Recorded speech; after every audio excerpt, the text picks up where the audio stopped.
Alors une anecdote sur la bise, c'est que Julien a acheté un kit de karaoké qu'il a planqué dans une salle de réunion et qui chante tout seul. Et on a surtout installé toute une salle entière consacrée à la VR pour pouvoir geeker le week-end. Ouais. La bise, c'est une agence de communication digitale qui est basée sur le concept du co-freelancing. Le co-freelancing, c'est des freelances qui choisissent de travailler sur des missions qui leur tiennent à cœur et dans lesquelles ils sont experts, qui nous permettent de monter des équipes un peu sur mesure. Alors l'univers de la bise, c'est une très forte culture digitale qu'on est allé puiser dans nos parcours en agence de publicité. C'est plutôt un univers pop et grande consommation. On essaie d'injecter cette culture pub B2C dans des problématiques B2B. Est-ce que vraiment on doit répondre à cette question?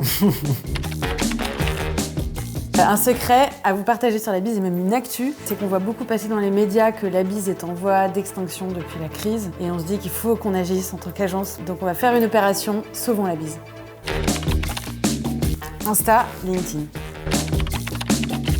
La plus grande fierté de la bise à ce jour, c'est d'avoir réussi à imposer notre modèle du co-freelancing, de pouvoir monter sur des appels d'offres nationaux et de gagner des compétitions face à des agences traditionnelles et que les indépendants soient enfin reconnus comme des vrais professionnels pour leurs compétences et leur sérieux et leur expertise. Pas de charrette chez nous, parce qu'on travaille avec des freelances, donc il n'y a pas de surcharge de travail, donc il n'y a pas de charrette et ça n'a pas de prix. La même passion pour le digital et une expérience qui a bien une bonne dizaine d'années. On a plutôt tendance à travailler avec des seniors qu'avec des juniors.